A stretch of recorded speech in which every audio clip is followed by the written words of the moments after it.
ನಮಸ್ಕಾರ, ಬಿಬಿಸಿ ನ್ಯೂಸ್ಗೆ ಸ್ವಾಗತ. ನಾನು ತುಳಸಿ ಹರೀಶ್. ಇದು ಈ ಕ್ಷಣದ ಹೆಡ್ಲೈನ್ಸ್.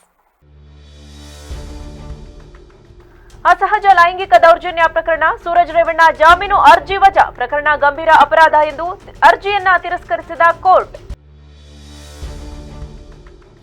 ವೇಶ್ಯಾವಾಟಿಕೆ ಹೆಸರಿನಲ್ಲಿ ದಂಧೆ, ಅಮಾಯಕರನ್ನ ವಂಚಿಸುತ್ತಿದ್ದ ಹಾಸನ ಜಿಲ್ಲೆಯ ಖತರ್ನಾಕ್ ತಂಡ ಅಂದರ್. ಪ್ರಕರಣ ಭೇದಿಸುವಲ್ಲಿ ಕೊಡಗು ಪೊಲೀಸರು ಯಶಸ್ವಿ.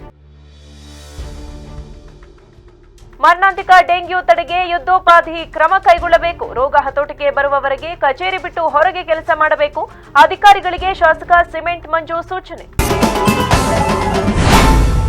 ಅಸಹಜ ಲೈಂಗಿಕ ದೌರ್ಜನ್ಯ ಪ್ರಕರಣದಲ್ಲಿ ಬಂಧನವಾಗಿರುವ ಜೆಡಿಎಸ್ ವಿಧಾನ ಪರಿಷತ್ ಸದಸ್ಯ ಸೂರಜ್ ರೇವಣ್ಣ ಜಾಮೀನು ಅರ್ಜಿ ವಜಾಗೊಂಡಿದೆ. ಅಸಹಜ ಲೈಂಗಿಕ ದೌರ್ಜನ್ಯ ಗಂಭೀರ ಅಪರಾಧ ಎಂದು ಹೇಳಿ ಸೂರಜ್ ಜಾಮೀನು ಅರ್ಜಿಯನ್ನ ಕೋರ್ಟ್ ತಿರಸ್ಕೃತ ಮಾಡಿದೆ. ಇದರಿಂದ ರೇವಣ್ಣ ಕುಟುಂಬಕ್ಕೆ ಹಿನ್ನಡೆಯಾಗಿದೆ. ಅಸಹಜ ಲೈಂಗಿಕ ದೌರ್ಜನ್ಯ ಪ್ರಕರಣದಲ್ಲಿ ಸೂರಜ್ ರೇವಣ್ಣ ಸಲ್ಲಿಸಿದ್ದ ಜಾಮೀನು ಅರ್ಜಿಯನ್ನ 42ನೇ ಎಸಿಎಂಎಂ ಕೋರ್ಟ್ ವಜಾಗೊಳಿಸಿದೆ. ಹೊಳೆನರಸೀಪುರದಲ್ಲಿ ದಾಖಲಾಗಿದ್ದ ಮೊದಲ ಪ್ರಕರಣದಲ್ಲಿ ಸೂರಜ್ ಬಂಧನವಾಗಿ ಸದ್ಯ ಪರಪ್ಪನ ಅಗ್ರಹಾರದಲ್ಲಿದ್ದಾರೆ. ಸಿಆರ್ಪಿಸಿ 437 ಅಡಿ ಸೂರಜ್ ರೇವಣ್ಣ ಪರ ವಕೀಲರು ಸಲ್ಲಿಸಿದ್ದ ಜಾಮೀನು ಅರ್ಜಿಯನ್ನ 42ನೇ ಎಸಿಎಂಎಂ ಕೋರ್ಟ್ ವಜಾಗೊಳಿಸಿದೆ. ಸೂರಜ್ ರೇವಣ್ಣ ಪರ ಹಿರಿಯ ವಕೀಲ ಅರುಣ್ ಶ್ಯಾಮ್ ವಾದಿಸಿದ್ರು. ಅಸಹಜ ಲೈಂಗಿಕ ದೌರ್ಜನ್ಯ ಪ್ರಕರಣದಲ್ಲಿ ಬಂಧನವಾಗಿರುವ ಸೂರಜ್ ರೇವಣ್ಣಗೆ ಜುಲೈ 18ರವರೆಗೆ ನ್ಯಾಯಾಂಗ ಬಂಧನ ವಿಧಿಸಲಾಗಿದೆ. ಸಿಐಡಿ ಕಸ್ಟಡಿ ಮುಕ್ತಾಯಗೊಂಡ ಹಿನ್ನೆಲೆಯಲ್ಲಿ ಜುಲೈ 3ರಂದು ನ್ಯಾಯಾಲಯಕ್ಕೆ ಹಾಜರುಪಡಿಸಲಾಗಿತ್ತು.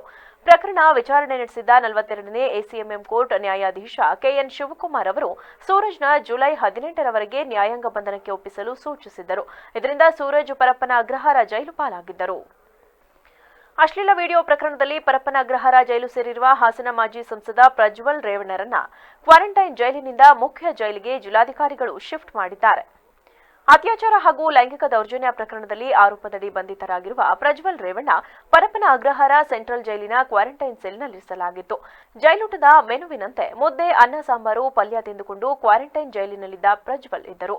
ಪ್ರಜ್ವಲ್ ರೇವಣ್ಣ ಪರಪ್ಪನ ಅಗ್ರಹಾರ ಸೇರಿದ ಬೆನ್ನಲ್ಲೇ ಸಹೋದರ ಸೂರಜ್ ರೇವಣ್ಣ ಸಹ ಅಸಹಜ ಲೈಂಗಿಕ ದೌರ್ಜನ್ಯ ಪ್ರಕರಣದಲ್ಲಿ ಪರಪ್ಪನ ಅಗ್ರಹಾರ ಸೇರಿದ್ದರು. ಕ್ವಾರಂಟೈನ್ ಜೈಲಿನ ಒಂದೇ ಕೊಠಡಿಯಲ್ಲಿದ್ದ ಪ್ರಜ್ವಲ್, ಸೂರಜ್ ಸಹೋದರರು ಇದೀಗ 14 ದಿನ ಕಳೆದಿರುವ ಹಿನ್ನೆಲೆ ಮುಖ್ಯ ಜೈಲಿನ ಭದ್ರತಾ ಕೊಠಡಿಗೆ ಶಿಫ್ಟ್ ಮಾಡಿದ್ದಾರೆ. ವೇಶ್ಯಾವಾಟಿಕೆ ಹೆಸರಿನಲ್ಲಿ ದಂಧೆ ನಡೆಸಿ ಅಮಾಯಕರನ್ನ ವಂಚಿಸುತ್ತಿದ್ದ ಹಾಸನ ಜಿಲ್ಲೆಯ ಖತರ್ನಾಕ್ ತಂಡವನ್ನ ಕುಶಾಲನಗರ ಪೊಲೀಸರು ಪತ್ತೆ ಹಚ್ಚಿ ಕ್ರಮ ಕೈಗೊಳ್ಳುವಲ್ಲಿ ಯಶಸ್ವಿಯಾಗಿದ್ದಾರೆ. ಒಟ್ಟು 8 ಮಂದಿಯನ್ನ ಪೊಲೀಸರು ಬಂಧಿಸಿದ್ದು 2 ಕಾರು, 17 ಮೊಬೈಲ್, 1 ಟ್ಯಾಬ್ ಮತ್ತು 1 ಲ್ಯಾಪ್ಟಾಪ್ ಹಾಗೂ ರು 24,800 ನಗದು ವಶಪಡಿಸಿಕೊಂಡಿದ್ದಾರೆ. ಕುಶಾಲನಗರ ಪೊಲೀಸ್ ಠಾಣೆಯಲ್ಲಿ ಕೊಡಗು ಜಿಲ್ಲಾ ಪೊಲೀಸ್ ವರಿಷ್ಠಾಧಿಕಾರಿ ಕೆ ರಾಮರಾಜನ್ ಈ ಬಗ್ಗೆ ಸುದ್ದಿಗೋಷ್ಠಿಯಲ್ಲಿ ಮಾಹಿತಿ ನೀಡಿದ್ದು, ಕುಶಾಲನಗರದ ಮಡಿಕೇರಿ ರಸ್ತೆಯಲ್ಲಿರುವ ಲಾಡ್ಜ್ ಹೆಸರು ಹೇಳಿಕೊಂಡು ಹಲವು ಜನರಿಗೆ ವಂಚಿಸಿ ಆರೋಪಿಗಳು 3 ಲಕ್ಷಕ್ಕೂ ಹೆಚ್ಚು ಹಣವನ್ನ ಪಡೆದಿರುವುದು ತನಿಖೆಯಲ್ಲಿ ಬೆಳಕಿಗೆ ಬಂದಿದೆ ಎಂದು ಮಾಹಿತಿ ನೀಡಿದರು. ಹಾಸನ ಜಿಲ್ಲೆಯ ಸಕಲೇಶಪುರದ 8 ಜನ ಆರೋಪಿಗಳನ್ನ ಬೆಂಗಳೂರಿಗೆ ತೆರಳಿ ಬಂಧಿಸಲಾಗಿದೆ. ಸಕಲೇಶಪುರದ Manjunath, Sandeep Kumar CS, CB Rakesh, K Jayalakshmi, Sahana, Pallavi, Abhishek ಮತ್ತು ಅಪ್ರಾಪ್ತ ಬಾಲಕಿಯೊಬ್ಬಳನ್ನ ಬಂಧಿಸಿ ಕ್ರಮ ಕೈಗೊಳ್ಳಲಾಗಿದೆ ಎಂದು ತಿಳಿಸಿದ್ದಾರೆ. ಅಂತರ್ಜಾಲದ ಮೂಲಕ ಮಹಿಳೆಯರಿಂದ ಸೆಕ್ಸ್ ಮಸಾಜ್, ವೇಶ್ಯಾವಾಟಿಕೆ ಸೇವೆಗಳು ಲಭ್ಯ ಎಂಬುದಾಗಿ ಮೊಬೈಲ್ ಸಂಖ್ಯೆಯನ್ನ ನೀಡಿ ಕರೆ ಮಾಡುವಂತೆ ಸೃಷ್ಟಿಸಿರುವ ವೆಬ್ಸೈಟ್ ಮೂಲಕ ಅಮಾಯಕರನ್ನ ವಂಚನೆಗೆ ಒಳಗಾಗುವಂತೆ ಮಾಡುವ ಜಾಲ ಇದಾಗಿತ್ತು ಎಂದು ಅವರು ತಿಳಿಸಿದ್ದಾರೆ. ಲೊಕ್ಯಾಂಟೋ ಆಪ್ ಮೂಲಕ ಕುಶಾಲನಗರದಲ್ಲಿ ವೇಶ್ಯಾವಾಟಿಕೆಗೆ ಮಹಿಳೆಯರು ದೊರೆಯುತ್ತಾರೆ ಎಂದು ವೆಬ್ಸೈಟ್ ಮೂಲಕ ಜಾಹೀರಾತು ನೀಡುತ್ತಿರುವುದು ಈ ಜಾಲದ ದಂಧೆಯಾಗಿತ್ತು. ಕುಶಾಲನಗರ ಲಾಡ್ಜ್ ಒಂದರ ಹೆಸರು ಹೇಳಿಕೊಂಡು ವಂಚಕರು ಕಾರ್ಯಾಚರಣೆ ಮಾಡುತ್ತಿದ್ದರು. ಈ ಹಿನ್ನೆಲೆಯಲ್ಲಿ ಮಾಹಿತಿ ದೊರೆತ ಜಿಲ್ಲಾ ಪೊಲೀಸ್ ಇಲಾಖೆ ಸ್ಥಳೀಯ ಪೊಲೀಸ್ ಅಪರಾಧ ಪತ್ತೆ ತಂಡದ ಮೂಲಕ ವಂಚಕರನ್ನ ಪತ್ತೆ ಮಾಡುವ ಕಾರ್ಯದಲ್ಲಿ ಯಶಸ್ವಿಯಾಗಿದ್ದಾರೆ ಎಂದು ರಾಮರಾಜನ್ ತಿಳಿಸಿದರು. ಕಳೆದ ತಿಂಗಳ ಜೂನ್ 29 ಅವತ್ತು ಒಂದು FIR ಮಾಡಿದ್ದೀವಿ.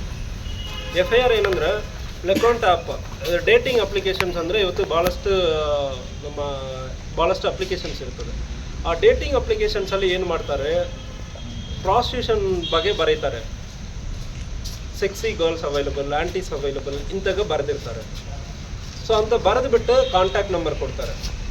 ಕಾಂಟ್ಯಾಕ್ಟ್ ನಂಬರ್ ಕೊಟ್ಬಿಟ್ಟು ಮುಂದೆ ಇವರು ಕೊಟ್ಟಿರೋರೆಲ್ಲ ಮೋಸ ಮಾಡೋರು ಕೊಟ್ಬಿಟ್ಟು ಯಾರೋ ಒಬ್ಬರು ಕಾಂಟ್ಯಾಕ್ಟ್ ಮಾಡುವಾಗ ದುಡ್ಡು ಹಾಕಿ ಅಂದರೆ ಹೇಳ್ತಾರೆ, ಇವರು ದುಡ್ಡು ಹಾಕ್ತಾರೆ. ಈ ಕೇಸ್ ನಾವು ಯಾಕೆ ಎಷ್ಟು ಇಂಪಾರ್ಟೆನ್ಸ್ ತೊಗೊಂಡಿದ್ದೀವಿ ಅಂದರೆ, ಲಾಸ್ಟ್ ಟೈಮ್ ನಾವು ಡಿಸ್ಕಸ್ ಮಾಡಿದ್ದೀವಿ ಮೀಡಿಯಾ ಅವ್ರ ಜೊತೆ ಡಿಸ್ಕಸ್ ಮಾಡುವಾಗ one of your media people told, sir ಇಂತಾಗ ಡೇಟಿಂಗ್ ಆ್ಯಪಲ್ಲಿ ಕುಶಾಲನಗರಲ್ಲಿ ಕಾಲ್ ಗರ್ಲ್ಸ್ ಅವೈಲಬಲ್ ಇದೆ ಅಂದರೆ ಹೇಳ್ತಾ ಇದ್ದಾರೆ, ಪ್ರಾಸ್ಟಿಟ್ಯೂಷನ್ ನೀವು ತಡೆಗಟ್ತಾ ಇಲ್ಲ ಅಂದರೆ ಹೇಳಿದ್ದಾರೆ. ಸೊ ಅವಾಗ ನಮಗೆ ಇದು ಸ್ವಲ್ಪ ಸ್ಪಾರ್ಕ್ ಆಯಿತು, ಸಮಥಿಂಗ್ ಶುಡ್ ಬಿ ಡನ್. ಅದಾದಮೇಲೆ ಇದು ಸ್ಟಾರ್ಟ್ ಮಾಡಿದ್ದೀವಿ. ಸೈಬರ್ ಕ್ರೈಮ್ ಹಿಂಗೆ ಲೋಕಲಿ ಸಣ್ಣ ಪುಟ್ಟ ಲೆವೆಲಲ್ಲಿ ಇದು ಮಾಡೋದಕ್ಕೆ ಇದೆ. ಸೆಕೆಂಡ್, ಇದು ಬೇರೆ ಯಾರೋ ಒಬ್ಬರು ದುಡ್ಡು ಹಣ ಕಳ್ಕೊಂಡು ಬಂದಾದ್ಮೇಲೆ ನಾವು FIR ರಿಜಿಸ್ಟರ್ ಮಾಡ್ತಾ ಇದ್ದೀವಿ. ಸೈಬರಲ್ಲಿ ನಮ್ಮದು ಡಿಫೆನ್ಸಿವ್ ಮೋಡ್ ಇತ್ತು. ಡಿಫೆನ್ಸಿವ್ ಅಂದರೆ ಸಮಸ್ಯೆ ಆಗುತ್ತದೆ, ಯಾರೋ ಒಬ್ಬರಿಗೆ ಸಮಸ್ಯೆ ಆಗುತ್ತದೆ, ಆದಮೇಲೆ ಅವ್ರು ಬಂದು ಕಂಪ್ಲೇಂಟ್ ಕೊಡೋದು, ನಾವು ಹೋಗಿ FIR ಮಾಡೋದು ಇದಾಗುತ್ತದೆ. ಎರಡನೇದು ಸೈಬರಲ್ಲಿ ಇನ್ನೊಂದು ಏನಂದರೆ, ಒಬ್ಬ 1 ಲಕ್ಷ 2 ಲಕ್ಷ 1 ಕೋಟಿ ಎಷ್ಟು ಮೋಸ ಆದಮೇಲೆ ಅವನು ಎವಿಡೆನ್ಸ್ ಯಾವುದು ಇಟ್ಕೊಳ್ಳಲ್ಲ, ಫೇಕ್ ಸಿಮ್ ಇಟ್ಕೊಂಡಿರ್ತಾನೆ. ಮತ್ತು 1 ಕೋಟಿ ಒಬ್ಬನಿಗೆ ಸೈಬರ್ ಫ್ರಾಡ್ ಮಾಡಿ ಆದಮೇಲೆ ಎಲ್ಲ ಎವಿಡೆನ್ಸನ್ನು ಅವನು as much as possible delete ಮಾಡಿಬಿಟ್ಟು ಬೇರೆ ಕಡೆನೇ ಹೋಗಿ ಸೆಟಲ್ ಆಗಿಬಿಡ್ತಾನೆ. 1 ಕೋಟಿ ಒಂದು ಕೇಸಲ್ಲಿ ಹೋಗಿರೋ ಕೇಸಲ್ಲಿ ನಾವು ಹಿಂದೆ ಫಾಲೋ ಮಾಡಿ ಹುಡುಕೋದು, ಅವನು ಎಲ್ಲ ಎವಿಡೆನ್ಸು ಡೆಸ್ಟ್ರಾಯ್ ಮಾಡಿರ್ತಾನೆ. ಡಿಫೆನ್ಸಿವ್ ಮೋಡಲ್ಲಿ ಸೈಬರ್ ಕ್ರೈಮಲ್ಲಿ this is very very difficult. ಈಗ ನಾವು ಏನು ಮಾಡ್ತೀವಿ, ಅಫೆನ್ಸಿವ್ ಆಗಿ ನಾವು ಹೋಗ್ತಾ ಇದ್ದೀವಿ, ಅಟ್ಯಾಕ್ ಮಾಡ್ತಾ ಇದ್ದೀವಿ. ನಾವು ಕಾಮನ್ ಮ್ಯಾನ್ ಥರ ನಾವು ಅಪ್ರೋಚ್ ಮಾಡ್ತೀವಿ. ಅಪ್ರೋಚ್ ಮಾಡಿಬಿಟ್ಟು ನಾವು ದುಡ್ಡು ಹಾಕ್ತೀವಿ, 500 1000 ದುಡ್ಡು ಹಾಕ್ತೀವಿ. ಮಾರಣಾಂತಿಕ ಡೆಂಗ್ಯೂ ತಡೆಗೆ ಯುದ್ಧೋಪಾದಿ ಕ್ರಮ ಕೈಗೊಳ್ಳಬೇಕು ಎಂದು ಶಾಸಕ ಸಿಮೆಂಟ್ ಮಂಜು ಹೇಳಿದರು. ಸಕಲೇಶಪುರ ಪಟ್ಟಣದಲ್ಲಿಂದು ತಾಲೂಕು ಪಂಚಾಯಿತಿ ಸಭಾಂಗಣದಲ್ಲಿ ಹಮ್ಮಿಕೊಂಡಿದ್ದ ಡೆಂಗ್ಯೂ ಜ್ವರ ನಿಯಂತ್ರಣ ಕುರಿತ ಗ್ರಾಮ ಪಂಚಾಯಿತಿ ಅಭಿವೃದ್ಧಿ ಅಧಿಕಾರಿಗಳು ಹಾಗೂ ಅಧ್ಯಕ್ಷರ ಸಭೆಯಲ್ಲಿ ಮಾತನಾಡಿದ ಅವರು, ಹ್ಯಾಂಡ್ಬಿಲ್ ಹಂಚಿದರೆ ರೋಗ ತಡೆ ಸಾಧ್ಯವಿಲ್ಲ. ಗ್ರಾಮ ಪಂಚಾಯಿತಿ ಅಧಿಕಾರಿಗಳೇ ರೋಗ ಹರಡಬಹುದಾದ ಸ್ಥಳಗಳ ಪತ್ತೆ ಮಾಡಿ ಸ್ವಚ್ಛಗೊಳಿಸಿದರೆ ಸಾಧ್ಯವಾದಷ್ಟು ರೋಗ ತಡೆಗಟ್ಟಬಹುದು. ರೋಗ ಹತೋಟಿಗೆ ಬರುವವರಿಗೆ ಕಚೇರಿ ಬಿಟ್ಟು ಹೊರಗೆ ಕೆಲಸ ಮಾಡಬೇಕು. ತಮ್ಮ ಗ್ರಾಮ ಪಂಚಾಯಿತಿ ವ್ಯಾಪ್ತಿಯಲ್ಲಿ ಅನಾಹುತ ನಡೆದರೆ ಸಂಬಂಧಪಟ್ಟ ಗ್ರಾಮ ಪಂಚಾಯಿತಿ ಅಧಿಕಾರಿಗಳ ತಲೆದಂಡ ನಿಶ್ಚಿತವಾಗಿದೆ. ಆದ್ದರಿಂದ ರೋಗ ನಿಯಂತ್ರಣಕ್ಕೆ ಪ್ರಾಮಾಣಿಕವಾಗಿ ಕೆಲಸ ಮಾಡಿ ಗ್ರಾಮ ಪಂಚಾಯಿತಿಗಳ ವ್ಯಾಪ್ತಿಯಲ್ಲಿ ಕೋಳಿ ಮಾಂಸದ ಅಂಗಡಿಗಳ ಮಾಲೀಕರು ಎಲ್ಲಿ ಬೇಕೆಂದರಲ್ಲಿ ಮಾಂಸದ ತ್ಯಾಜ್ಯಗಳನ್ನು ಬಿಸಾಡುತ್ತಿದ್ದು, ಇದರಿಂದ ಸಹ ಡೆಂಗ್ಯೂ ಹೆಚ್ಚಳವಾಗುವ ಸಾಧ್ಯತೆ ಇದೆ. ಈ ಹಿನ್ನೆಲೆಯಲ್ಲಿ ಮಾಂಸದ ತ್ಯಾಜ್ಯವನ್ನ ಎಲ್ಲಿ ಬೇಕೆಂದರಲ್ಲಿ ಬಿಸಾಡುವವರ ವಿರುದ್ಧ ಕ್ರಮ ಕೈಗೊಳ್ಳಬೇಕು.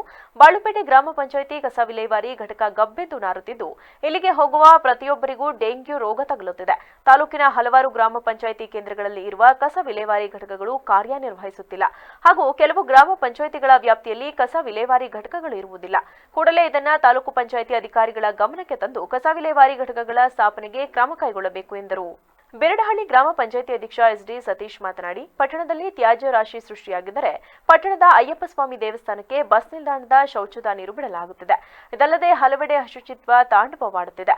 ಇದರಿಂದಾಗಿ ತಾಲೂಕಿನಲ್ಲಿ ಜನವರಿಯಿಂದ ಕಾಡುತ್ತಿರುವ ಡೆಂಗ್ಯೂ ಜುಲೈ ತಿಂಗಳು ಕಳೆದರೂ ಹತೋಟಿಗೆ ಬರದಾಗಿದೆ. ದಯವಿಟ್ಟು ಸ್ವಚ್ಛತೆಗೆ ಹೆಚ್ಚಿನ ಆದ್ಯತೆ ನೀಡಲು ಕ್ರಮ ಕೈಗೊಳ್ಳಬೇಕು ಎಂದರು. ತಾಲೂಕು ಆರೋಗ್ಯಾಧಿಕಾರಿ ಡಾಕ್ಟರ್ ಮಹೇಶ್ ಮಾತನಾಡಿ, ತಾಲೂಕಿನಲ್ಲಿರುವ 15 ಪ್ರಾಥಮಿಕ ಆರೋಗ್ಯ ಕೇಂದ್ರಗಳ ಪೈಕಿ 4 ಪ್ರಾಥಮಿಕ ಆರೋಗ್ಯ ಕೇಂದ್ರಗಳಲ್ಲಿ ರಕ್ತ ಸಂಗ್ರಹಣೆ ಕೇಂದ್ರಗಳಿದ್ದು, ಜ್ವರದ ಪ್ರಕರಣಗಳಲ್ಲಿ ವಿಳಂಬ ಮಾಡದೆ ಕ್ರಮ ಕೈಗೊಳ್ಳಲಾಗುತ್ತಿದೆ. ತಾಲೂಕಿನ ಸಾಕಷ್ಟು ಗ್ರಾಮ ಪಂಚಾಯಿತಿ ಕೇಂದ್ರಗಳಲ್ಲಿ ಆಸ್ಪತ್ರೆ ಕಟ್ಟಡಗಳಿದ್ದರೂ ಸಿಬ್ಬಂದಿ ಕೊರತೆಯಿಂದ ಬಹುತೇಕ ಎಲ್ಲಾ ಕಟ್ಟಡಗಳು ಪಾಳು ಬಿದ್ದಿವೆ. ಸದ್ಯ ಕೊರತೆ ಇರುವ ಸಿಬ್ಬಂದಿಗಳ ನೇಮಕವಾಗಬೇಕಿದೆ ಎಂದರು.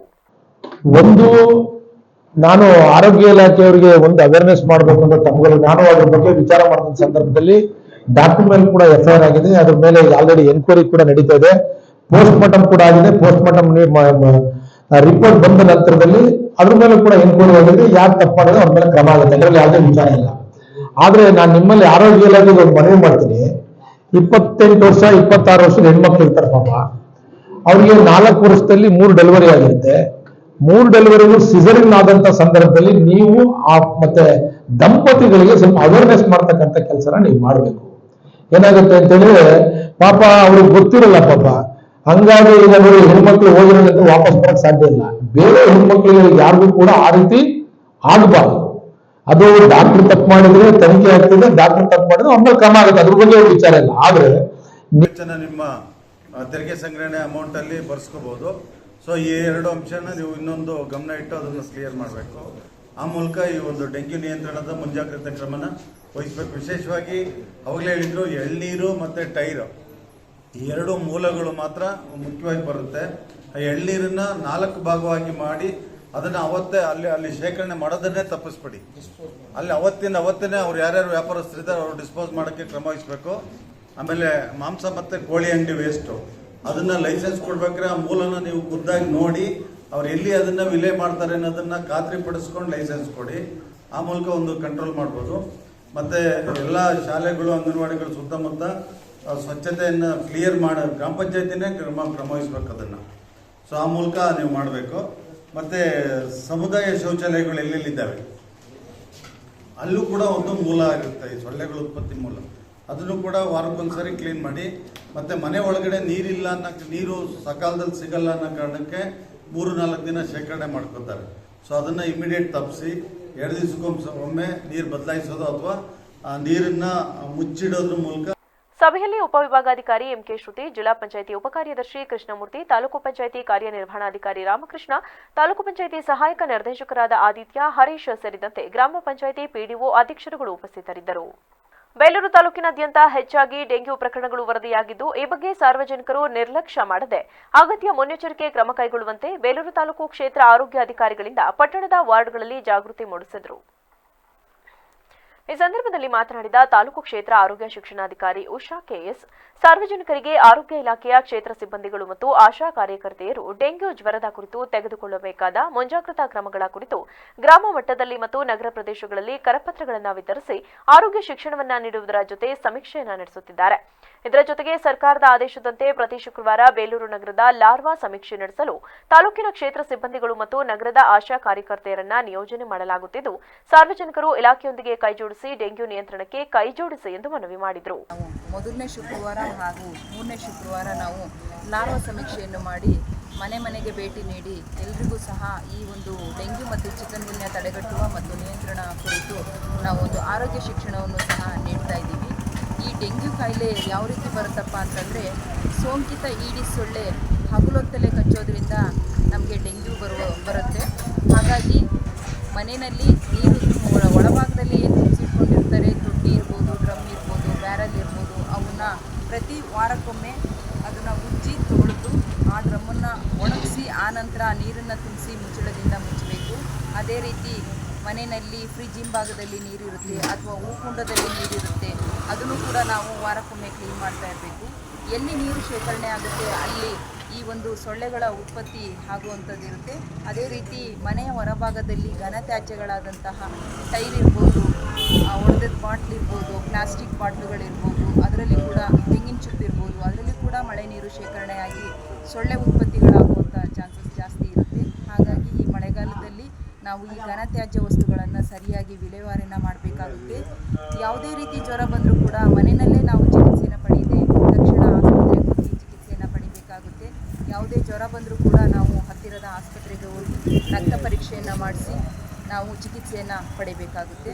ದಯವಿಟ್ಟು ನಮ್ಮ ಇಲಾಖೆಯ ಸಿಬ್ಬಂದಿಯವರು ಮನೆ ಮನೆಗೆ ಭೇಟಿ ನೀಡಿ ಲಾರ್ವಾ ಸಮೀಕ್ಷೆಗೆ ಬಂದಂಥ ಸಮಯದಲ್ಲಿ ಸಮುದಾಯದವರು ಸಹಕಾರನ ನೀಡಬೇಕಾಗುತ್ತೆ. ಮನೆಯ ಸುತ್ತಮುತ್ತ ಸ್ವಚ್ಛತೆಯನ್ನು ಕಾಪಾಡಬೇಕಾಗುತ್ತೆ. ಆ ರೀತಿ ನಾವು ಮಾಡಿದ್ದೇ ಆದರೆ, ನಾವು ಸಮುದಾಯದವರ ಸಹಕಾರ ಇದ್ದರೆ ನಾವು ಖಂಡಿತ ಈ ಚಿಕನ್ಗುನ್ಯಾ ಡೆಂಗ್ಯೂವನ್ನು ನಾವು ನಿಯಂತ್ರಿಸಬಹುದು ಅಂತ ನಾನು ಈ ಮೂಲಕ ಸಾರ್ವಜನಿಕರಲ್ಲಿ ಮನವಿ ಮಾಡ್ತಾ ಇದ್ದೀನಿ. ಈ ಸಂದರ್ಭದಲ್ಲಿ ಆರೋಗ್ಯ ನಿರೀಕ್ಷಣಾಧಿಕಾರಿ ಹಾಕಯ್ಯಣ್ಣ, ಆರೋಗ್ಯ ಹಿರಿಯ ನಿರೀಕ್ಷಣಾಧಿಕಾರಿ ದಯಾನಂದ್, ಆರೋಗ್ಯ ನಿರೀಕ್ಷಣಾಧಿಕಾರಿ ಕುಮಾರ್, ಪ್ರಾಥಮಿಕ ಆರೋಗ್ಯ ಸುರಕ್ಷತಾಧಿಕಾರಿ ಪುರಸಭೆ ಸದಸ್ಯ ಅಕ್ರಮ್ ಪಾಷಾ ಸೇರಿದಂತೆ ಸ್ಥಳೀಯರು ಹಾಜರಿದ್ದರು. ಬೆಳಗೋಡು ಹೋಬಳಿಯನ್ನ ಸಮಗ್ರವಾಗಿ ಅಭಿವೃದ್ಧಿಪಡಿಸುವ ನಿಟ್ಟಿನಲ್ಲಿ ಪ್ರಾಮಾಣಿಕವಾಗಿ ಶ್ರಮ ಪಡುತ್ತೇನೆ ಎಂದು ಶಾಸಕ ಸಿಮೆಂಟ್ ಮಂಜು ಹೇಳಿದರು. ಸಕಲೇಶಪುರ ತಾಲೂಕಿನ ಬೆಳಗೋಡು ಗ್ರಾಮದಲ್ಲಿ ವಿವಿಧ ಅಭಿವೃದ್ಧಿ ಕಾರ್ಯಗಳಿಗೆ ಚಾಲನೆ ನೀಡಿ ಮಾತನಾಡಿದ ಅವರು, ಬೆಳಗೋಡು ಹೋಬಳಿ ಕೇಂದ್ರದಲ್ಲಿ ಸಾರ್ವಜನಿಕರಿಗಾಗಿ ಬಸ್ ನಿಲ್ದಾಣ ಇಲ್ಲದ ಹಿನ್ನೆಲೆಯಲ್ಲಿ ಸುಮಾರು 4.5 ಲಕ್ಷ ರು ವೆಚ್ಚದಲ್ಲಿ ಬಸ್ ನಿಲ್ದಾಣವನ್ನ ನಿರ್ಮಾಣ ಮಾಡಿ ಉದ್ಘಾಟನೆ ಮಾಡಲಾಗಿದೆ. ಇದೇ ರೀತಿ ಕೂಲಿ ಕಾರ್ಮಿಕ ಮಹಿಳೆಯರು ಹೆಚ್ಚಿರುವ ಬೆಳಗೋಡು ಗ್ರಾಮದ ಮಹಿಳೆಯರ ಅನುಕೂಲಕ್ಕಾಗಿ ಕೌಸಿನ ಮನೆಯನ್ನು ತೆರೆಯಲಾಗಿದೆ. ಇದು ಶಿಶುಪಾಲನಾ ಕೇಂದ್ರವಾಗಿದ್ದು 3 ವರ್ಷದ ಒಳಗಿನ ಮಕ್ಕಳನ್ನು ಬಿಡಬಹುದಾಗಿದೆ. ಇದರಿಂದ ಕೂಲಿ ಕಾರ್ಮಿಕ ಮಹಿಳೆಯರು ಕೆಲಸಕ್ಕೆ ನೆಮ್ಮದಿಯಾಗಿ ಹೋಗಿ ಬರಬಹುದಾಗಿದೆ. ಇದನ್ನ ಕೂಲಿ ಕಾರ್ಮಿಕ ಮಹಿಳೆಯರು ಸದ್ಬಳಕೆ ಮಾಡಿಕೊಳ್ಳಬೇಕು ಎಂದರು. ನೋಡ್ತಕ್ಕಂಥ ಸಂದರ್ಭದಲ್ಲಿ ಕೂಸಿನ ಮನೆಯಲ್ಲೂ ಕೂಡ ಈ ಮಳೆಯಲ್ಲಿ ಒಳಗಡೆ ನೀರು ಬರ್ತಕ್ಕಂಥದ್ದು ನಾನು ನೋಡಿದ್ದೀನಿ. ಕೂಸಿನ ಮನೆ ಹೇಗಿರ್ಬೇಕು ಅಂದ್ರೆ ಮಕ್ಕಳು ನೋಡ್ತಕ್ಕಂಥ ಜಾಗ ತುಂಬಾ ಸ್ವಚ್ಛವಾಗಿ, ಯಾವುದೇ ರೀತಿ ಚಳಿ ವಾತಾವರಣ ಇದ್ದರೆ ಮಳೆನೂ ಕೂಡ ಬೀಳದ ರೀತಿಯಲ್ಲಿ ಅದು ಆ ರೀತಿ ಇರಬೇಕು ಅಂತಕ್ಕಂಥ ಕಾನ್ಸೆಪ್ಟ್ ಇದೆ. ಬಟ್ ಇಲ್ಲಿ ಬಂದು ನೋಡಿದಾಗ ಮಳೆಯಲ್ಲಿ ಈ ಸಕಲೇಶಪುರ ಮಳೆಗೆ ಒಳಗಡೆ ತುಂಬಾ ಮಳೆ ಬರ್ತಾ ಇದೆ. ಅಲ್ಲಿ ಮಕ್ಕಳು ಈ ಸಂದರ್ಭದಲ್ಲಿ ಮಕ್ಕಳು ಬಂದು ಆಟ ಆಡ್ಕೊಂಡು ಹೋಗ್ತಕ್ಕಂಥ ತುಂಬಾ ಕಷ್ಟ. ಸರ್ಕಾರಗಳು ಒಂದು ಒಳ್ಳೆ ಉದ್ದೇಶವನ್ನು ಇಟ್ಕೊಂಡು ಈ ಕಾರ್ಯಕ್ರಮವನ್ನು ಮಾಡಿದ್ದಾವೆ. ಯಾಕೆಂದ್ರೆ ಹಳ್ಳಿ ಭಾಗದಲ್ಲಿ ಎಲ್ಲ ಬಡ ಕೂಲಿ ಕಾರ್ಮಿಕ ಮಹಿಳೆಯರು ಕೆಲಸಕ್ಕೆ ಹೋಗ್ತಕ್ಕಂಥ ಸಂದರ್ಭದಲ್ಲಿ ತನ್ನ ಮಕ್ಕಳನ್ನ ಎಲ್ಲೂ ಬಿಟ್ಟು ಹೋಗಕ್ಕಾಗಲ್ಲ. ಯಾಕೆಂದ್ರೆ ಜಗತ್ತಿನಲ್ಲಿ ಅತಿ ಹೆಚ್ಚು ಪ್ರೀತಿ ಕೊಡಂತಾರೆ ಯಾರಿದ್ರೆ ಅದು ತಾಯಿ. ಹಾಗಾಗಿ ತಾಯಿ ತನ್ನ ಮಗುನ ಬಿಟ್ಟು ಹೋಗ್ಬೇಕು ಅಂತ ಸಂದರ್ಭದಲ್ಲಿ, ಕೂಸಿನ ಮನೆಯಲ್ಲಿ ಬಿಟ್ಟು ಹೋಗ್ಬೇಕು ಅಂತ ಸಂದರ್ಭದಲ್ಲಿ, ಕೂಸಿನ ಮನೆಯಲ್ಲಿ ಎಲ್ಲ ಮೂಲಭೂತ ಸೌಕರ್ಯ ಚೆನ್ನಾಗಿದ್ದಾಗ ಅವ್ರು ಬಿಟ್ಟು ಹೋಗ್ಲಿಕ್ಕೆ ಅವ್ರಿಗೂ ಕೂಡ ಮನಸ್ಸಾಗುತ್ತೆ. ಬಟ್ ಈಗ ಬೆಳಗೋಡು ಗ್ರಾಮ ಪಂಚಾಯಿತಿ ವ್ಯಾಪ್ತಿಯ ದಿನಸಿ ಅಂಗಡಿಗಳಲ್ಲಿ ಅಕ್ರಮವಾಗಿ ಮದ್ಯ ಮಾರಾಟವಾಗುತ್ತಿದೆ. ಇದರಿಂದಾಗಿ ಗ್ರಾಮದ ಬಡವರು, ಕೂಲಿ ಕಾರ್ಮಿಕರು ದುಡಿದ ಸಂಪೂರ್ಣ ಹಣವನ್ನು ಮದ್ಯಪಾನ ಮಾಡಲು ವಿನಿಯೋಗಿಸುತ್ತಿದ್ದಾರೆ. ಕೂಡಲೇ ಅಕ್ರಮ ಮದ್ಯ ಮಾರಾಟ ನಿಲ್ಲಿಸಲು ಕ್ರಮ ಕೈಗೊಳ್ಳಬೇಕೆಂದು ಕೆಲವು ಸದಸ್ಯರು ಶಾಸಕರ ಗಮನಕ್ಕೆ ತಂದರು. ಈ ಹಿನ್ನೆಲೆಯಲ್ಲಿ ಶಾಸಕರು ಪಿಡಿಒ ಲಕ್ಷ್ಮೀ ನರಸಯ್ಯರವರನ್ನ ಕೇಳಿದಾಗ, ಸರ್, ಈ ಕುರಿತು ಜಿಲ್ಲಾಧಿಕಾರಿಗಳಿಗೆ ಪತ್ರ ಬರೆದಿದ್ದೇನೆ ಎಂದರು. ಇದಕ್ಕೆ ಗರಂ ಆದ ಶಾಸಕರು, ಅಲ್ಲರಿ, ಅಕ್ರಮ ಮದ್ಯ ಮಾರಾಟ ನಿಲ್ಲಿಸಲು ಜಿಲ್ಲಾಧಿಕಾರಿಗಳು ಬರಬೇಕೆನ್ರಿ, ಅಬಕಾರಿ ಇಲಾಖೆಯ ಗಮನಕ್ಕೆ ತನ್ನಿ ಹಾಗೂ ನೇರವಾಗಿ ನೀವೇ ಕ್ರಮ ತೆಗೆದುಕೊಳ್ಳಿ ಎಂದು ತರಾಟೆಗೆ ತೆಗೆದುಕೊಂಡರು. ನೀವು ಆದಷ್ಟು ಕಡಿಮೆ ಮಾಡಕ್ಕೆ ಏನ್ ಬೇಕು ಪ್ರಯತ್ನ ಮೆಂಬರ್ಸ್ ಗಳಿದಾರಲ್ಲ ಇದಾರೆ, ನೀವು ಇಲ್ಲ ಏನು ಮಾಡಕ್ಕಾಗಲ್ಲ ಸರ್. ಕೂಲಿ ಕಾರ್ಮಿಕರಿರೋದಂತ ನಿಮ್ಮ ಉದ್ದೇಶ ಏನಂಗಾರೆ? ಏನಾರು ಕೊಡ್ತಾ ಇದ್ರೇನ್ರಿ ನಿಮ್ಗೆ? ಮತ್ತೆ ಏನಕ್ಕೆ ಆ ರೀತಿ ಮಾತಾಡ್ತಾ ಇದೀರಾ ನೀವು? ಸರ್ 2 ವರ್ಷ ನಾವು ಎಲ್ಲ ಅರ್ಧ ಜನ ಏನ್ರಿ ಮಾಡ್ತಾ ಇದ್ದೀರಿ? ನೀವೇನ್ರಿ ಕ್ರಮ ತಗೊಂಡಿದ್ರ? ಎಷ್ಟೊಂದು ಎಲ್ಲ ಎಣೆ ಮಾಡ್ತಾ ಇರಲ್ಲ, ನೀವೇನ್ ಮಾಡಿದ್ರಿ ಪಂಚಾಯತಿ ವತಿಯಿಂದ? ನೀವು DC ಅವ್ರಿಗೂ ಲೆಟರ್ ಹಾಕಿತ್ತು ಆಕ್ಚುಲಿ, ತೆಗಿಸ್ಬಿಡಿ ಅಂತ. ನಮ್ಗೆ ಬೇಡ ಅಂತಲೇ ರಿಜಿಸ್ಟ್ರೇಷನ್ ಮಾಡ್ಕೊಂಡು. ನಿಮ್ಗೆ ಆಡಳಿತ ಬಗ್ಗೆ ನಾಲೆಡ್ಜ್ ಇದೆಯೇನ್ರಿ? ಹೌದು ಸರ್. DC ಯಾಕ್ರಿ ಲೆಟರ್ ಹಾಕ್ತೀರಾ? ನೀವು PDO ಅಲ್ಲೇನ್ರಿ? ಯಾರು ಇದ್ ಮಾಡ್ತಾರೆ ಕರ್ಸ್ರಿ, ಅರ್ರಾಕ್ ಡಿಪಾರ್ಟ್ಮೆಂಟ್ ಕರ್ಸ್ಬಿಟ್ಟು ರೈಟ್ ಮಾಡಿಸ್ರಿ.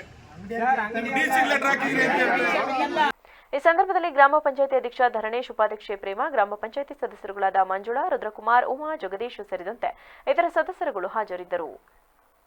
ಈಗ ಒಂದು ಚಿಕ್ಕ ಬ್ರೇಕ್.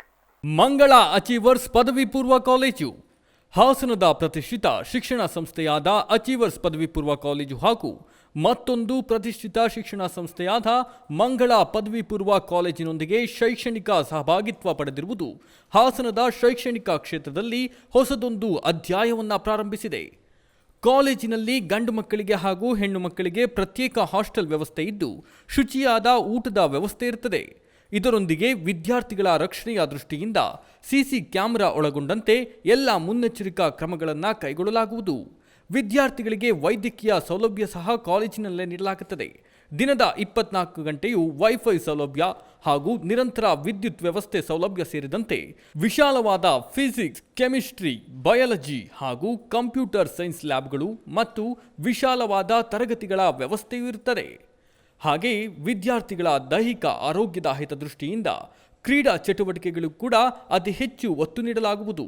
ವಿದ್ಯಾರ್ಥಿಗಳ ಸರ್ವತೋಮುಖ ಬೆಳವಣಿಗೆಗೆ ಸಹಕಾರಿಯಾಗುವ ನಿಟ್ಟಿನಲ್ಲಿ ಹೆಜ್ಜೆ ಇಡುತ್ತಿರುವ ಮಂಗಳ ಅಚೀವರ್ಸ್ ಪದವಿ ಪೂರ್ವ ಕಾಲೇಜಿನಲ್ಲಿ 2024-25ನೇ ಸಾಲಿಗೆ ದಾಖಲಾತಿ ಪ್ರಾರಂಭವಾಗಿರುತ್ತದೆ.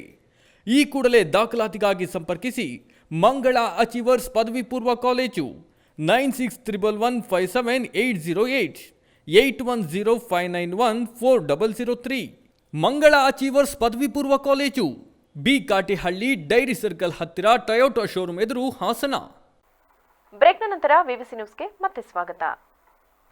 ಹಾಸ್ಟೆಲ್ಗಳ ಸುತ್ತಮುತ್ತಲಿನ ವಾತಾವರಣವನ್ನು ಸ್ವಚ್ಛಗೊಳಿಸಲು ವಾರ್ಡನ್ಗಳು ಹಾಗೂ ಇತರ ಅಧಿಕಾರಿಗಳು ಕ್ರಮ ಕೈಗೊಳ್ಳಬೇಕು ಎಂದು ಶಾಸಕ ಸಿಮೆಂಟ್ ಮಂಜು ಹೇಳಿದರು. ಸಕಲೇಶಪುರ ಪಟ್ಟಣದ ಮೆಟ್ರಿಕ್ ನಂತರದ ಬಾಲಕಿಯ ವಿದ್ಯಾರ್ಥಿ ನಿಲಯಕ್ಕೆ ಭೇಟಿ ನೀಡಿ ಅಲ್ಲಿನ ವ್ಯವಸ್ಥೆಯನ್ನು ಪರಿಶೀಲಿಸಿ ಮಾತನಾಡಿದ ಶಾಸಕರು, ಜಿಲ್ಲಾದ್ಯಂತ ಡೆಂಗ್ಯೂ ಪ್ರಕರಣಗಳು ಹೆಚ್ಚಾಗುತ್ತಿದ್ದು ತಾಲೂಕಿನಲ್ಲೂ ಸಹ ಡೆಂಗ್ಯೂ ಪ್ರಕರಣಗಳು ಹೆಚ್ಚಾಗುತ್ತಿವೆ. ಕೆಲವೆಡೆ ಶುಚಿತ್ವ ಇಲ್ಲದ ಕಾರಣ ಡೆಂಗ್ಯೂ ಹರಡಲು ಕಾರಣವಾಗಿದೆ. ಈ ಹಾಸ್ಟೆಲ್ನ ಹೊರಗಡೆ ಎಳನೀರು ಮಾರಾಟಗಾರರೊರ್ವರು ಎಳನೀರು ತ್ಯಾಜ್ಯಗಳನ್ನು ಹಾಗೆಯೇ ಬಿಟ್ಟು ಹೋಗಿದ್ದು ಇದರಿಂದ ಸೊಳ್ಳೆಗಳು ಹೆಚ್ಚು ಉತ್ಪಾದನೆಯಾಗಿ ಹಾಸ್ಟೆಲ್ಗೆ ಬರುತ್ತಿವೆ. ಈ ಹಿನ್ನೆಲೆಯಲ್ಲಿ ಪುರಸಭೆ ಅಧಿಕಾರಿಗಳಿಗೆ ಕೂಡಲೇ ಎಳನೀರು ಅಂಗಡಿಯನ್ನ ಸ್ಥಳಾಂತರ ಮಾಡಿ ಹಾಸ್ಟೆಲ್ನ ಆವರಣಕ್ಕೆ ಬ್ಲೀಚಿಂಗ್ ಪೌಡರ್ ಹಾಕಿ ವಿದ್ಯಾರ್ಥಿ ನಿಲಯದ ಆವರಣವನ್ನು ಸ್ವಚ್ಛತೆಯಿಂದ ಇಡಲು ಸೂಚಿಸಲಾಗಿದೆ. ಹಾಸ್ಟೆಲ್ನಲ್ಲಿ ಮಳೆಗಾಲ ಮುಗಿಯುವವರೆಗೂ ವಿದ್ಯಾರ್ಥಿನಿಯರಿಗೆ ಕುಡಿಯಲು ಬಿಸಿ ನೀರು ನೀಡುವಂತೆ ಸೂಚಿಸಲಾಗಿದೆ ಎಂದರು. ಹಿಂದುಳಿದ ವರ್ಗಗಳ ಕಲ್ಯಾಣ ಇಲಾಖೆಗೆ ಹಾಸ್ಟೆಲ್ಗೆ ಇವತ್ತು ಭೇಟಿ ಕೊಟ್ಟಿದ್ದ ಸಂದರ್ಭದಲ್ಲಿ ಈ ಹಾಸ್ಟೆಲ್ ಒಳಗಡೆ ಎಲ್ಲವೂ ಕೂಡ ಶುಚಿತ್ವವಾಗಿದೆ, ಏನು ಸಮಸ್ಯೆ ಇಲ್ಲ. ಬಟ್ ಲಾಸ್ಟ್ ಮುಂಭಾಗದಲ್ಲಿ ಒಂದು ಸ್ವಲ್ಪ ಈ ಕಾಡು ಬೆಳೆದಿತ್ತು. ಸೊ ಅದನ್ನು ಪುರಸಭೆ ಹೆಲ್ತ್ ಇನ್ಸ್ಪೆಕ್ಟರ್ಗೆ ಇನ್ಸ್ಟ್ರಕ್ಷನ್ ಕೊಟ್ಟಿದ್ದೀವಿ, ನಾಳೆ ಬೆಳಗ್ಗೆ ಎಲ್ಲ ಕ್ಲೀನ್ ಮಾಡಬೇಕು ಅಂತೇಳಿ. ಈ ನಿಟ್ಟಿನಲ್ಲಿ ನಾಳೆ ಸುತ್ತಮುತ್ತಲ ಕ್ಲೀನ್ ಮಾಡಿ ಎಲ್ಲ ಬ್ಲೀಚಿಂಗ್ನ ಮಾಡ್ತೀವಿ ಅಂತ ಹೇಳಿದ್ದಾರೆ. ಯಾಕೆಂದರೆ ಡೆಂಗ್ಯೂ ಹೆಚ್ಚಾಗ್ತಿರೋ ಕಾರಣ ಇಲ್ಲೂ ಕೂಡ ತುಂಬ ಸೊಳ್ಳೆಗಳಿದ್ದಾರೆ ಬಂದಂಥ ಸಂದರ್ಭದಲ್ಲಿ. ಹಾಗಾಗಿ ಈಗ ಪುರಸಭೆಗೆ ಹೇಳಿದ್ದೀನಿ, ನಾಳೆ ಈ ಸುತ್ತಮುತ್ತ ವಾತಾವರಣ ಏನಿದೆ ಎಲ್ಲವನ್ನು ಕೂಡ ಶುಚಿತ್ವ ಮಾಡ್ತೀವಿ ಅಂತ ಹೇಳಿದ್ದಾರೆ. ಈ ಡೆಂಗ್ಯೂ ಆಗ್ತಿರೋದ್ರಿಂದ ನಾವು ಎಲ್ಲ ಹಾಸ್ಟೆಲ್ಗೂ ವಿಸಿಟ್ ಮಾಡಿ ಅಟ್ಲೀಸ್ಟ್ ಅಲ್ಲಿ ಲೋಕಲಾಗಿ ವಾತಾವರಣ ಯಾವ ರೀತಿಯಲ್ಲಿದೆ, ಶುಚಿತ್ವ ಇದೆಯಾ ಅಂತೇಳಿ ನೋಡೋಣ. ಅಂತಂದರೆ ಹಾಸ್ಟೆಲ್ ಒಳಗಡೆ ಎಲ್ಲ ಚೆನ್ನಾಗಿದೆ, ಏನು ಸಮಸ್ಯೆ ಇಲ್ಲ. ಮಕ್ಕಳಿಗೆ ಬಿಸಿನೀರು ಕುಡಿಯೋಕ್ಕೆ ಬಿಸಿನೀರುಗಳ ವ್ಯವಸ್ಥೆ ಒಂದಿಲ್ಲ ಅಂತ ಹೇಳಿದರು. ಕರ್ಸಿ ಹೇಳಿದ್ದೀನಿ, ಇಮಿಡಿಯೇಟ್ ರೆಡಿ ಮಾಡ್ಕೊಡ್ತೀನಿ ಅಂತ ಹೇಳಿದ್ದಾರೆ. ಇನ್ನು ಊಟ ತಿಂಡಿ ಎಲ್ಲವೂ ಕೂಡ ಸಫಿಷಿಯೆಂಟಾಗಿ ಕೊಡ್ತಾರೆ, ಏನೂ ಕೂಡ ಸಮಸ್ಯೆ ಇಲ್ಲ. ನಾನು ಕೂಡ ಅಡುಗೆ ರೂಮ್ಗೆ ಹೋಗಿ ಎಲ್ಲವನ್ನು ಪರಿಶೀಲನೆ ಮಾಡಿದೆ. ಊಟಕ್ಕೆ ಬೇಕಾದಂಥ ವಸ್ತುಗಳು ಹಾಗೂ ಅಡುಗೆ ಮಾಡ್ತಕ್ಕಂಥ ಇದು ಕೂಡ ಅಡುಗೆ ರೂಮ್ ಸಮೇತ ತುಂಬ ಶುಚಿತ್ವವಾಗಿದೆ, ಬೇರೆ ಏನು ಸಮಸ್ಯೆಗಳಿಲ್ಲ ರೀತಿಯಲ್ಲಿ. ಈ ಈ ಸಂದರ್ಭದಲ್ಲಿ ಹಾಸ್ಟೆಲ್ ಅಧಿಕಾರಿ ಚಂದ್ರಶೇಖರ್, ಜೆಡಿಎಸ್ ಮುಖಂಡ ಭಾಸ್ಕರ್, ಬಿಜೆಪಿ ಮುಖಂಡರುಗಳಾದ ಸುಧೀಶ್, ನವೀನ್ ಶೆಟ್ಟಿ, ರಾಜ್ಕುಮಾರ್ ಸೇರಿದಂತೆ ಇತರರು ಹಾಜರಿದ್ದರು. ಭಾರೀ ಮಳೆಯಿಂದಾಗಿ ಉಡುಪಿಯ ಶ್ರೀಕೃಷ್ಣ ಮಠದ ರಾಜಾಂಗಣ ಸಂಪೂರ್ಣವಾಗಿ ಜಲಾವೃತಗೊಂಡಿದ್ದು, ರಸ್ತೆ ಸಂಚಾರ ತಾತ್ಕಾಲಿಕವಾಗಿ ಸ್ಥಗಿತಗೊಳಿಸಿ ಭಕ್ತಾದಿಗಳಿಗೆ ದೇವಸ್ಥಾನದ ಪ್ರವೇಶ ನಿಷೇಧಿಸಲಾಗಿದೆ. ಕರಾವಳಿ ಭಾಗದಲ್ಲಿ ವರುಣನ ಅಬ್ಬರ ಹೆಚ್ಚಾಗಿದ್ದು, ಹಲವೆಡೆ ಮಳೆಯ ಅವಾಂತರಕ್ಕೆ ಜನರು ಹೈರಾಣಾಗಿದ್ದಾರೆ. ಇನ್ನು ಮಳೆಯ ಅಬ್ಬರ ಹೆಚ್ಚಿದ್ದು ಮೀನುಗಾರರು ಸಹ ಸಮುದ್ರಕ್ಕೆ ಇಳಿಯದಂತೆ ಜಿಲ್ಲಾಡಳಿತ ಎಚ್ಚರಿಕೆ ನೀಡಿದೆ.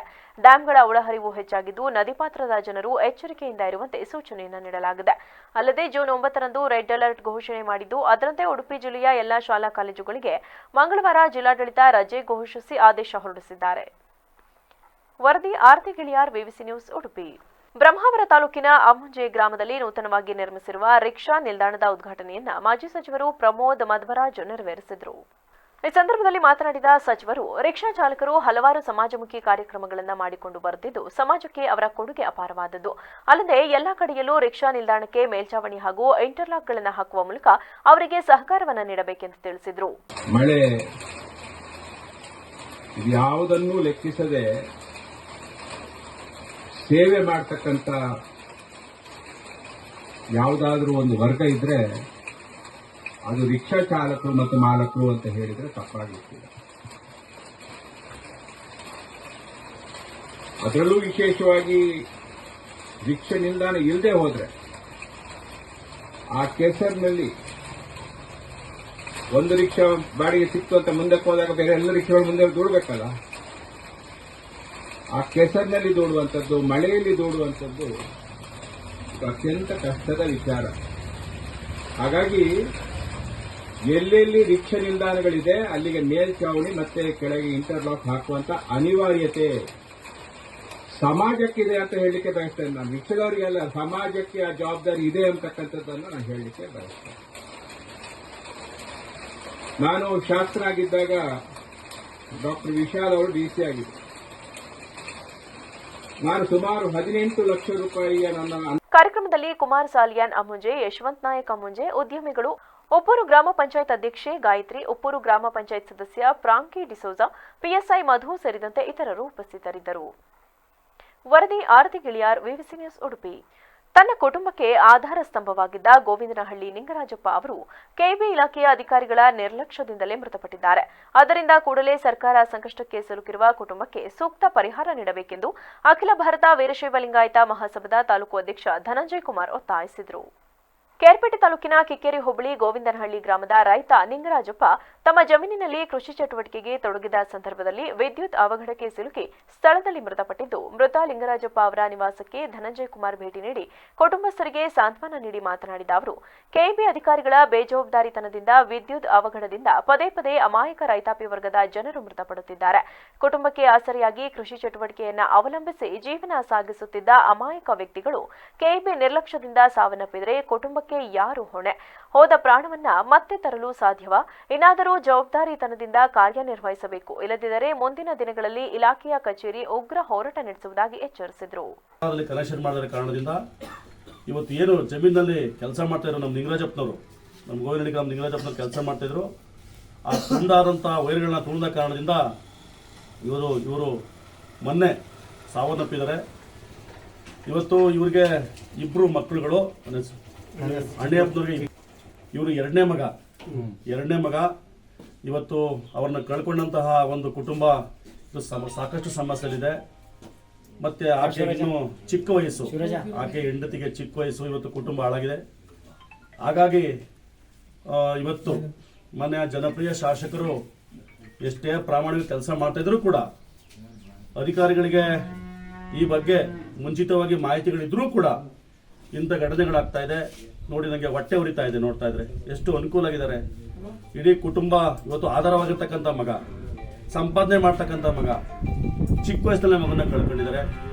ಇದಕ್ಕೆ ಕಾರಣ ನಾನು ವಿದ್ಯುತ್ ಶಕ್ತಿ ಇಲಾಖೆ ಅಧಿಕಾರಿಗಳೇ ಕಾರಣ ಅಂತೇಳಿ ನಾನು ಆರೋಪ ಮಾಡಲಿಕ್ಕೆ ಇಚ್ಛೆ ಪಡ್ತೀನಿ. ಯಾಕೆಂದ್ರೆ ಅವ್ರು ಸಕಾಲದಲ್ಲಿ ಬಂದು ಅದನ್ನ ವೈರ್ಗಳನ್ನ ಸರಿ ಮಾಡಿದ್ರೆ ಇವತ್ತು ಆಗ್ತಿರ್ಲಿಲ್ಲ ಅಂತಕ್ಕಂಥದ್ದು ಒಂದು ಕಾರಣ. ಎರಡನೇ ಕಾರಣ, ಯಾವುದೇ ಕಾರಣಕ್ಕೂ ಇಂಥ ಒಂದು ಈ ಸಂದರ್ಭದಲ್ಲಿ ಪಿಎಲ್ಡಿ ಬ್ಯಾಂಕ್ ಮಾಜಿ ನಿರ್ದೇಶಕ ಜಿಎಂ ರಾಜಶೇಖರ್, ಹಿರಿಯ ಮುಖಂಡ ಚಿಕ್ಕವೀರಪ್ಪ, ಕುಮಾರ್, ಮಾದೇವ, ಸೋಮಪ್ಪ, ಗೋವಿಂದನಹಳ್ಳಿ ಕುಪ್ಪಲು, ಕೇಬಲ್ಗುಂಡ, ಮೀನಾಕ್ಷಮ್ಮ ಸೇರಿದಂತೆ ಇತರರು ಉಪಸ್ಥಿತರಿದ್ದರು. ವರದಿ ಮನುಮಕವಳ್ಳಿ, ವಿವಿಸಿ ನ್ಯೂಸ್, ಕೇರ್ಪೇಟೆ. ಇದೀಗ ಸಂಕ್ಷಿಪ್ತ ಸುದ್ದಿಗಳು. ಬೆಳಗಾವಿ ಜಿಲ್ಲೆಯ ತಿಗಡಿ ಗ್ರಾಮದ ಸಹಕಾರಿ ಮಾದರಿ ಶಾಲೆಯಲ್ಲಿ ಕಿತ್ತೂರಿನ ಶಾಸಕ ಬಾಬಾ ಸಾಹೇಬ್ ಪಾಟೀಲ್ ರವರ ಅನುದಾನದಲ್ಲಿ ನಿರ್ಮಾಣ ಮಾಡಲಾಗಿರುವ ಸ್ಮಾರ್ಟ್ ಕ್ಲಾಸ್ ಘಟಕಗಳನ್ನು ಅನಾವರಣಗೊಳಿಸಲಾಯಿತು. ಈ ಸಂದರ್ಭದಲ್ಲಿ ಶಾಸಕ ಬಾಬಾ ಸಾಹೇಬ್ ಪಾಟೀಲ್, ಶಾಲೆಯ ಸಿಬ್ಬಂದಿ ವರ್ಗ, ಗ್ರಾಮ ಪಂಚಾಯಿತಿ ಅಧ್ಯಕ್ಷ ಕಲ್ಪನಾ ಸೇರಿದಂತೆ ಇತರರು ಉಪಸ್ಥಿತರಿದ್ದರು. ಕೊನೆಯಲ್ಲಿ ಮತ್ತೊಮ್ಮೆ ಹೆಡ್ಲೈನ್ಸ್. ಅಸಹಜ ಲೈಂಗಿಕ ದೌರ್ಜನ್ಯ ಪ್ರಕರಣ, ಸೂರಜ್ ರೇವಣ್ಣ ಜಾಮೀನು ಅರ್ಜಿ ವಜಾ. ಪ್ರಕರಣ ಗಂಭೀರ ಅಪರಾಧ ಎಂದು ಅರ್ಜಿಯನ್ನ ತಿರಸ್ಕರಿಸಿದ ಕೋರ್ಟ್. ವೇಶ್ಯಾವಾಟಿಕೆ ಹೆಸರಿನಲ್ಲಿ ದಂಧೆ, ಅಮಾಯಕರನ್ನ ವಂಚಿಸುತ್ತಿದ್ದ ಹಾಸನ ಜಿಲ್ಲೆಯ ಖತರ್ನಾಕ್ ತಂಡ ಅಂದರ್. ಪ್ರಕರಣ ಭೇದಿಸುವಲ್ಲಿ ಕೊಡಗು ಪೊಲೀಸರು ಯಶಸ್ವಿ. ಮಾರಣಾಂತಿಕ ಡೆಂಗ್ಯೂ ತಡೆಗೆ ಯುದ್ಧೋಪಾಧಿ ಕ್ರಮ ಕೈಗೊಳ್ಳಬೇಕು. ರೋಗ ಹತೋಟಿಗೆ ಬರುವವರೆಗೆ ಕಚೇರಿ ಬಿಟ್ಟು ಹೊರಗೆ ಕೆಲಸ ಮಾಡಬೇಕು. ಅಧಿಕಾರಿಗಳಿಗೆ ಶಾಸಕ ಸಿಮೆಂಟ್ ಮಂಜು ಸೂಚನೆ. ಈಗ ಒಂದು ಚಿಕ್ಕ ಬ್ರೇಕ್. ಪಾಂಡಿತ್ಯ euro school, Basaveshwara Nagar, Belur road, Hassan.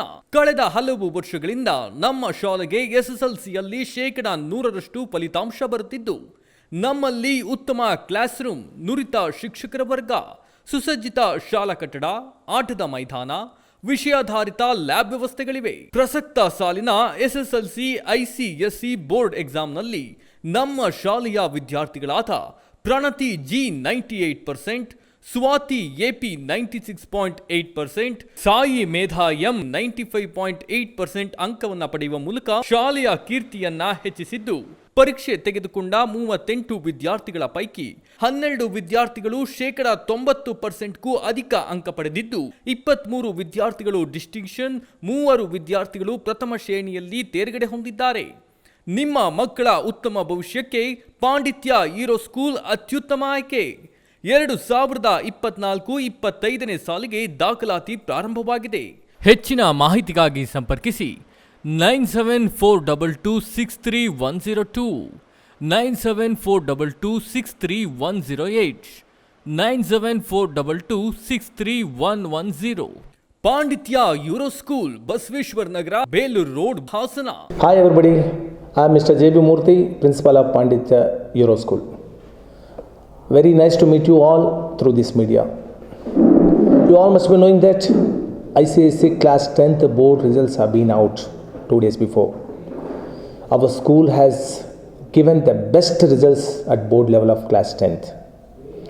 Our school has produced 1390% and above students, 23 students with 80% and above. Only 3 students they scored first classes.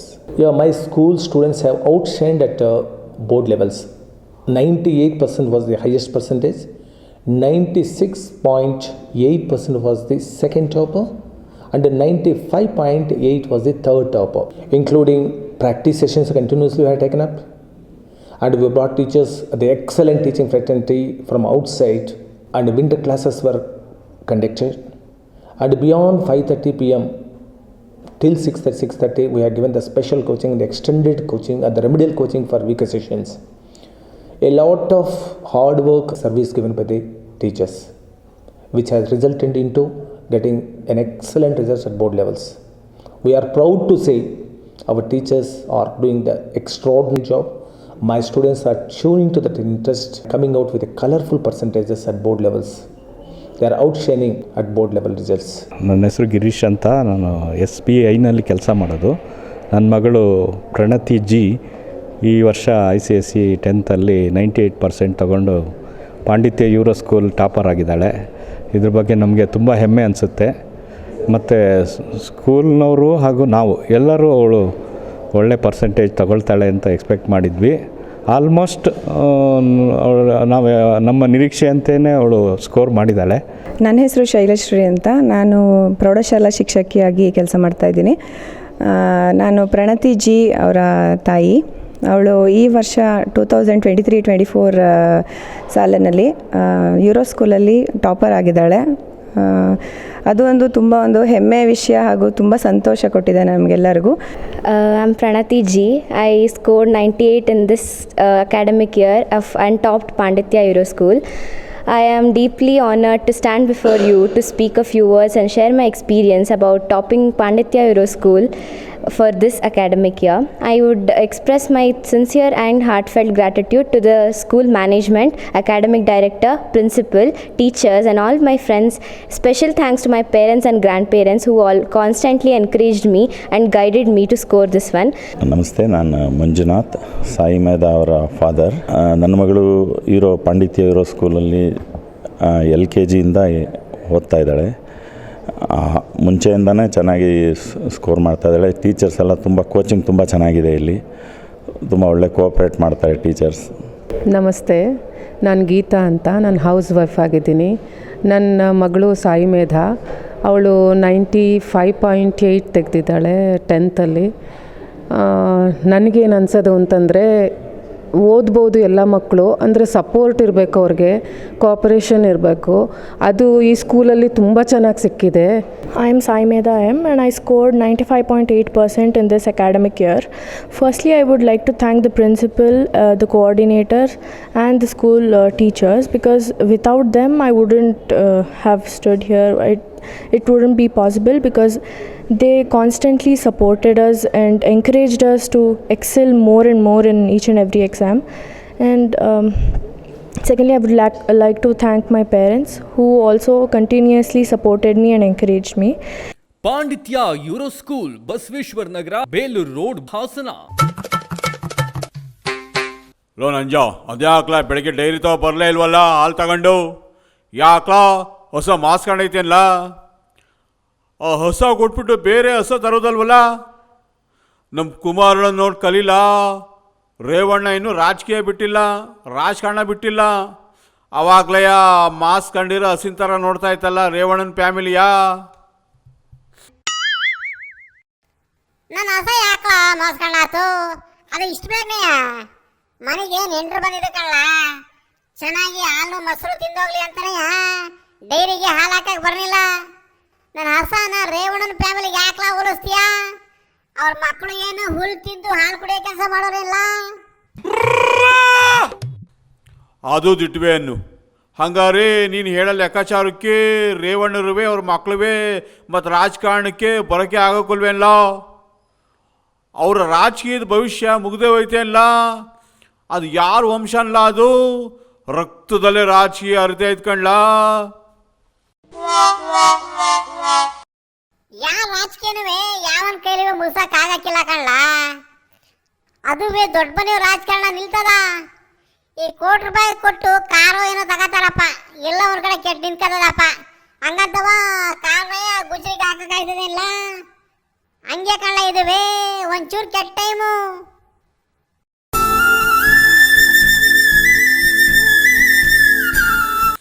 ಅಲ್ಲ ಕಣ್ಣ, ಇದ್ರಲ್ಲಿ ಕೆಟ್ಟ ಟೈಮ್ ಎಂತಲ್ಲ, ಮಾಡಿರೋದು ಕೆಟ್ಟ ಕೆಲಸ ಅಲ್ವೇನಲ್ಲ? ಕೋರ್ಟು ಕಚೇರು ಅಲ್ದು ಅವ್ರು ಬರೋ ಹೊತ್ತಿಗೆ ಎಷ್ಟು ವರ್ಷ ಆಯ್ತದಲ್ಲ? ಇದ್ರ ಮಧ್ಯ ನಮ್ಮ ಜನ ಇಂಥ ಕೆಲಸ ಮಾಡಿದ್ರೆ ಸುಲಭವಾಗಿ ಮರಿತಾರೇನಿಲ್ಲ? ಮರೆಯೋಕ್ಕೆ ಈ ಪೇಪರ್ ನಾವು TV ನಾವು ಬಿಡ್ತಾರೇನಿಲ್ಲ? ಮಂಜ, ನನ್ನ ದೇಶದ ರಾಜಕೀಯದಲ್ಲಿ ಇಂಥ ತಪ್ಪು ಮಾಡಿರೋದು ಎಷ್ಟು ಜನ ಅವ್ರಿಗೆ ಗೊತ್ತಿಲ್ಲ. ಈ ಜನ ಯಾವಳೋ ಹೆಂಗಸು ಹೊಟ್ಟೆ ಪಾಡಿಗೆ ಹಾದ್ರ ಮಾಡಿದ್ರೆ ಕೆಡ್ತಾ ಬೈತಾರೆ. ಅದೇ ದುಡ್ಡಿರಾನು ದೊಡ್ಡ ಮನುಷ್ಯನು ಯಾವನು ಹಾದ್ರ ಮಾಡಿದ್ರೆ ರಸಿಕ ಅಂತಾರೆ ಕಣ್ಣ, ರಸಿಕ ಅಂತ ಜನ ಇರೋ ದೇಶದಾಗೆ ತಪ್ಪು ಮಾಡಿ ಜೈಲಿಗೆ ಹೋದನು ಆಚೆಗೆ ಬರುವಾಗ ಹೀರೋ ಆಗಿರ್ತಾರೆ ಕಣ್ಣ, ಹೀರೋ.